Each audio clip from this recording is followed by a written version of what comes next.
In deepest, darkest winter, snow fell like icing sugar on the small wood on the hilltop. It gathered in clusters on the branches of the tall trees, weighing the past season's growths heavily with white and icy congregations. Each individual flake piled up on the next, each an individual masterpiece. Amongst the desolate, freezing woodland, a small animal struggled through the snow. His black fur shielding him from the worst of the cold, he meandered from tree to tree, searching for something. The mole was on an expedition. His task, to find some fresh logs for the fire. Brr, he said to himself, I've never known a winter like this. The air was almost blue with the impending frost, a fog forming slowly and drifting through the trees from the valley below. He scratched and dug away at the snow, searching for the perfect log. Eventually, after much effort and toil, he had collected a dozen perfectly shaped and cured logs. He tucked them under his arm and followed his tracks back home.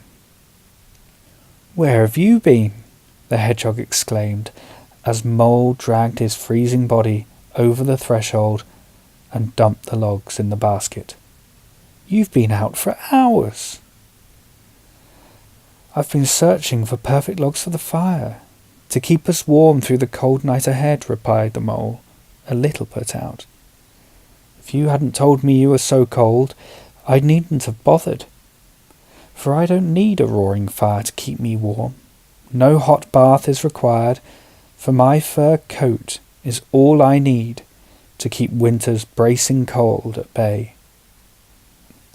The hedgehog looked back wide-eyed. She hadn't meant to be abrasive, and she knew that sometimes she said things without thinking. She was a kind-hearted animal, with the best of intentions, but she knew that sometimes she could be a little short of tact. The Mole, who initially was filled with irritation, let his frustration subside. He knew the hedgehog meant him no harm, that her petulance was part of what made her the kind of hedgehog she was. He decided he loved her, foibles and all, and that whatever happened, he would know that their hearts would have always belonged to each other. With a sigh and a shrug of his shoulders, he pulled the old copper bath from the corner in front of the fire. He ferried some snow from outside into the bath, let it melt and get steaming hot. As the steam from the bath condensed on the windows of the small woodland home, and the heat radiated from the fire, Hedgehog and Mole sunk into the warm waters and forgot about winter entirely.